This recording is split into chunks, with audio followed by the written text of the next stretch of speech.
avec leurs moyens. J'ai pas vu des gars baisser les bras. J'ai vu un coach qui a fait son maximum et tout.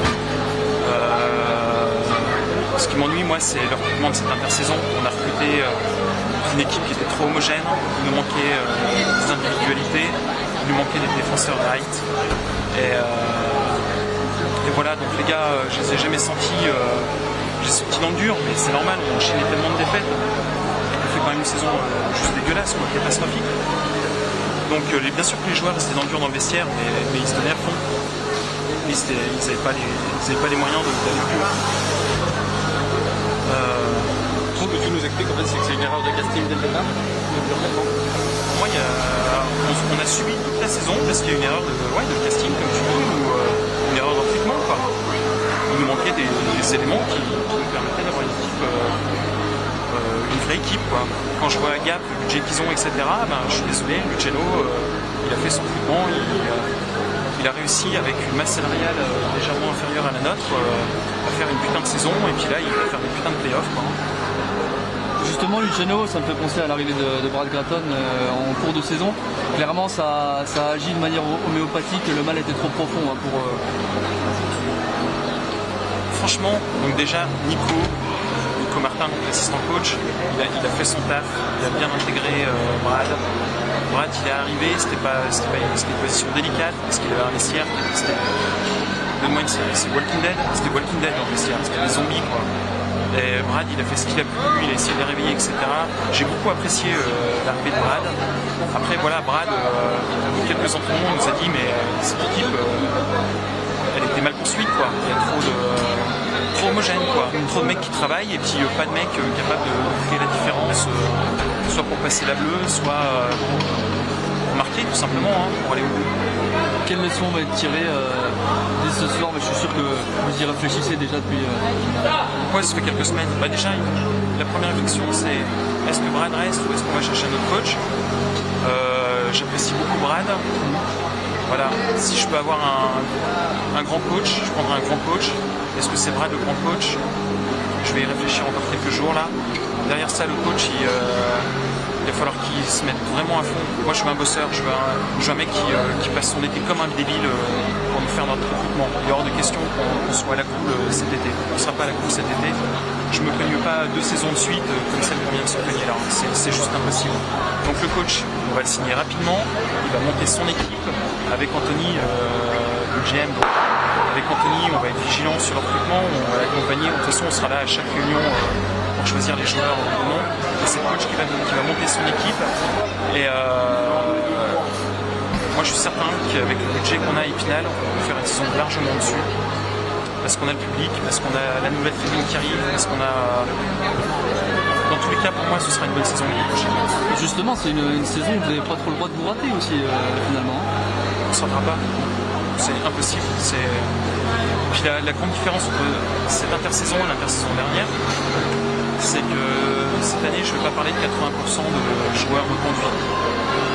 Le coach, il va arriver, il va changer tout ce qu'il faut dans l'équipe, il fera ses choix et je dis, c'est juste impossible que je me recogne une saison comme je viens de taper cette saison. C'était insupportable. Le budget sera le même. Il a inchangé. On va pas faire de folie parce que, ok, d'un côté on a une nouvelle tribune, ça va changer un peu notre business, mais de l'autre côté on a quand même quelques dettes à payer, hein. On a quelques dettes du passé à payer, etc. Donc on les paye, etc. D'abord on stabilise le club, on essaye de trouver le coach idéal. Encore une fois, ça sera peut-être Brad, ce sera peut-être un autre. On trouve le coach idéal pour nous monter une équipe qui, avec un budget moins conséquent sur une rang, par exemple, nous permet quand même de viser un top 4, top 5, je sais pas, et puis un bon parcours en playoff. Ça veut dire que là, le coach qui va arriver aura les cartes en main pour construire son équipe? Ça a toujours été le cas, Épinal. En fait, il faut comprendre, avec Anthony, on a monté l'équipe sous l'ère Boson parce que le coach n'était pas encore signé. Quand Steph Barin arrive, l'équipe elle est déjà construite, mais c'est parce que voilà, ça s'est fait tard. La seule équipe qu'on n'a pas construite avec Anthony, en fait, c'est celle de cette saison, clairement. Hein. C'est le coach qui l'a construite avec nous, quoi. Hein. Ça veut dire que jamais on aurait signé un joueur à Épinal que le coach ne voulait pas, sauf Kevin Veillon. Au moment demande Kevin Veilleux, le coach, il voulait un défenseur. Pour moi, on n'avait pas de centre. Quand je dis pas de centre, pas de gros centre dans l'équipe. Et je n'étais pas d'accord pour signer un défenseur. On parlait de grand coach à venir, on sait qu'il n'y en a pas beaucoup sur le marché. C'est quoi le profil idéal? C'est Luciano Basile? C'est Brad, d'abord. On va discuter avec lui, je vais écouter un petit peu sa stratégie de recrutement, ce qu'il peut faire. Donc c'est Brad d'abord. Et puis donc je vais voir avec lui. Et puis après, si un grand coach décidé à venir à Épinal, il viendra à Épinal. Tu as des contacts? Quelles que soient ses conditions. Des contacts? Des contacts? J'ai eu quelques coups de téléphone avec un bon coach, un très bon coach. Affaire à suivre donc. Ouais. Donc, sous combien de temps on aura des nouvelles justement? Ça va aller très vite parce que Brad il va pas attendre longtemps. C'est lui qui a les cartes en main là pour. Non, c'est moi. C'est toi qui aura la décision? Moi et puis avec mes associés, quoi, les associés de la SST Guignot. Mais Romain, est-ce que Luciano Basile est le choix numéro 1? Point d'interrogation. non, je sais pas à l'heure actuelle qui est le choix numéro 1. Le choix numéro 1, c'est le coach qui va nous faire faire une grande saison. Pour l'instant, je ne sais pas quel est le coach qui va nous faire faire une grande saison. Mais ce sera mon choix numéro 1. Je veux un coach qui puisse nous aider grandement dans le recrutement, qui puisse, qui va faire une belle équipe avec Anthony et moi. Vous savez que ça se passe à 3-1 ici. Moi, parce que je kiffe, tout simplement. Je me connais pas toute la paperasse et toute la merde d'un club pour pas participer aux trucs qui sont kiffants. Donc le recrutement, j'y participe. Je donne juste mon avis, c'est pas moi qui décide, c'est pas moi qui vais chercher les joueurs, j'ai pas ces compétences. Par contre, quand on me dit voilà, cette saison je joue pas de centre, etc., machin, je peux faire que des ailiers parce qu'il y a des mecs polyvalents et tout ça. Bon, bah, de toute façon, si l'année prochaine on dit ça, je pète un câble, ça c'est certain. Côté des joueurs, il y en a un, deux ou trois que tu aimerais emmener avec toi pour le nouveau cycle, le nouveau projet de cette équipe-là. Les Spinaliens. C'est Spinaliens de souche.